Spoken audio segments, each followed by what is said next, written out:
11. Sphere law. The idea of sphere law is basic to Christian orthodoxy and to an understanding of Western history. The concept is also termed sphere sovereignty, not an altogether accurate designation, since sovereignty is not ascribed to the spheres, but to God and His law. Moreover, the term sphere sovereignty is a modern one, owing its central philosophical formulation to Abraham Kuyper and its great development to Herman Dooyeweerd. The historical and theological origins, however, are much older and are of vast significance to our history. In ancient history, the Tower of Babel stands as the best witness to man's virtually universal faith. The unity of life was asserted, the unity of God or gods and man, of divine and human, so that man's total life, religious and political, was under the power of this unified divine human order against which there was no appeal. Either the ruler or king was divine, or his office carried divinity, or else divinity resided in the polis or state. There was thus no true transcendence, no appeal beyond the state, and no true right beyond the state. The ancient state was a total and absolute order, whatever its form of government. Thus, of Egypt, Frankfurt could say, quote, "One might say, though only metaphorically, that the community has sacrificed all freedom in order to acquire this certainty of harmony with the gods." End quote. The sole exception to this was ancient Israel when faithful to the Lord. The priestly and kingly offices were strictly separated, although without separating religious responsibilities from the king. The rejection of Saul began with his assumption of priestly power, 1 Samuel 13, 9-14, and Uzziah, daring to assume like powers within the very temple, was smitten with leprosy and driven out, 2 Chronicles 26, 16-23. In apostasy, the state sought this union of powers in pagan cults. This unity, however, was forbidden to the human order.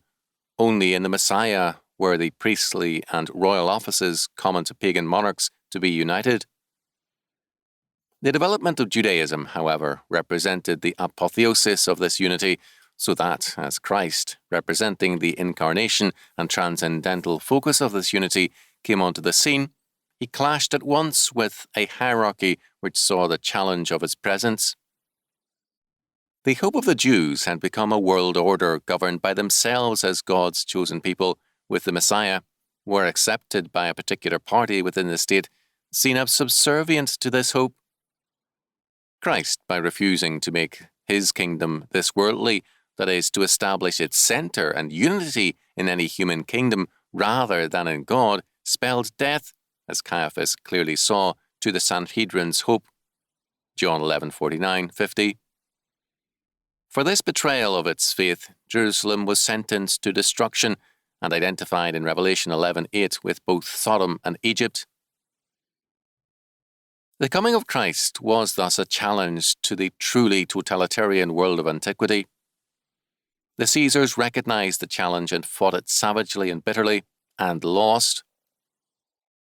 With Athanasius and Augustine, the faith triumphed that there can be no confusion between the human and the divine orders. The created and human order is now fallen and sinful, and, even in paradise, and in the state of grace and redemption, is still creaturely. Hence, it is limited and under God's absolute law. Thus man was freed from man's own tyranny, from the total state, and given a charter of liberty in God's word, and an absolute justice in his throne. The history of the Christian era has been largely the struggle in some sense to re-establish the divine and unitary state, the Tower of Babel bond of heaven and earth, as against the Christian sundering of that bond. One such major attempt to recreate the divine and omnipotent state was the Byzantine iconoclastic controversy, 724-843. Iconoclasm was an attack on the government of Christ, the Church, by emperors of heretical leanings who sought to be sacred emperors. Quote, "I am king and priest," end quote, Leo III wrote to Pope Gregory II. The empire was, quote, To be the material form of Christendom in the terrestrial world, the Church would be only the liturgical function of the empire." End quote.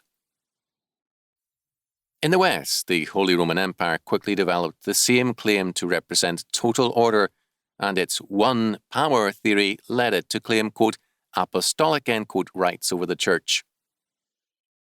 Against this, in terms of the Christian faith, there was the bulwark of Augustinian and Galatian affirmations of the two-power theory, that is, church and state, both under God.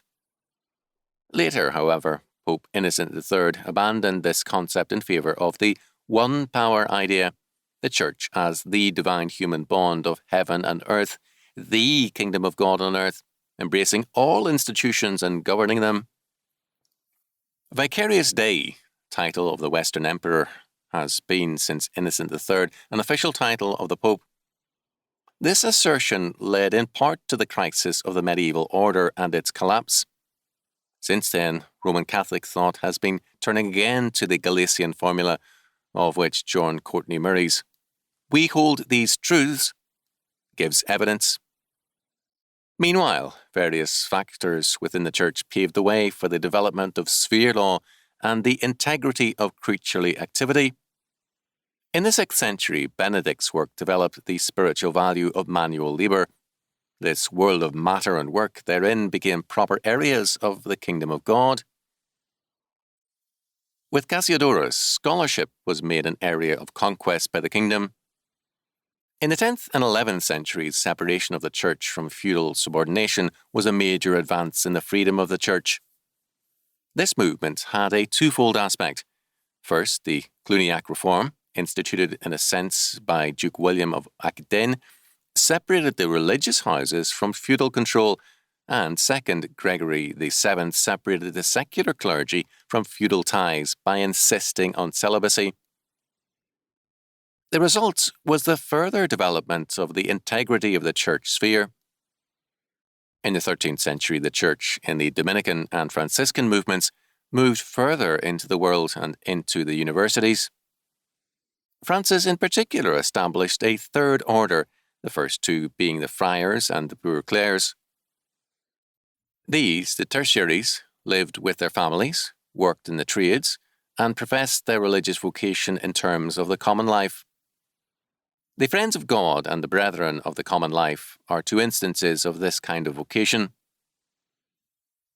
The Reformation, while challenging the one-power concept of Innocentine faith and of the state, was also a continuation of the new sense of priesthood being developed by the Tertiarites. Similarly also, Augustine was a major influence on both Luther and Calvin. With respect to sphere law, Calvin at three major points fashioned the doctrines of a new world order. 1. Calvinism denied that the kingdom of God is to be equated with the Church. Instead, wherever God reigns, there is the kingdom, and God should reign everywhere. Hence, man can serve God everywhere, and the kingdom of God includes every area of life and every institution which obeys his commandments. Thus, church, civil government, school, agriculture, art, business, every realm under God's law is an area of kingdom activity. 2. Calvinism, both in terms of this concept of the kingdom and in terms especially of justification by faith, which relates man directly to God, asserted the priesthood of all believers. Thus man is as fully a priest of God at his business desk and cobbler's bench when he faithfully obeys God, as is any ordained man in the pulpit. He has direct access to God and serves God everywhere.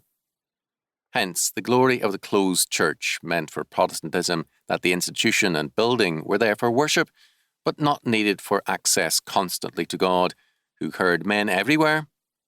Every sphere of life is an area of priesthood and a place of nearness to God.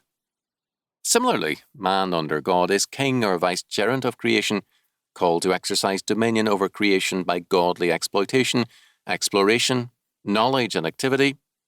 Again, he is a prophet, called upon to interpret creation in terms of the Word of God.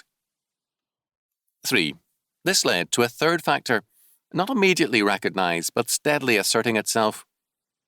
In view of this doctrine of the spheres, and the kingdom neither church nor state has any right to rule over the spheres, since each is directly under God and equally in the kingdom, it is Christ who is the mediator, and the only mediator, and no institution, order, or person can interfere between God and man. Interventionism is a pretension to deity, a claim to powers of mediation and to divine government, and hence is inadmissible.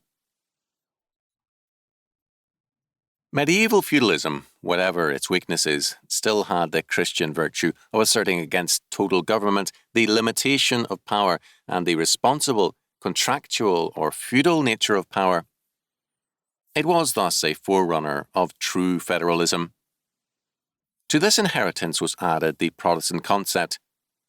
The independence of the spheres was an interdependence in life and activity, but an independence in terms of human authority. It meant for society a necessary division of powers in institutional and sphere activity, in civil government, as developed in the United States, executive, legislative, and judicial branches, all under a constitution which presupposes a higher law. In the church, minister, session or board members, church synods and conferences, creeds, Bible. In education, the development in the United States of trustees, a new concept and derived from church lay rule, and in other realms, a like division. Man, being a sinner, needs checks and balances. Man, being in the kingdom and a priest, serves God everywhere. Every area has its own law sphere, in every area its own powers as well as God-imposed restraints on its powers. Thus, physiologically, water is a fish's law sphere, and air is man's law sphere. A man's life involves a number of law spheres, each with its own integrity.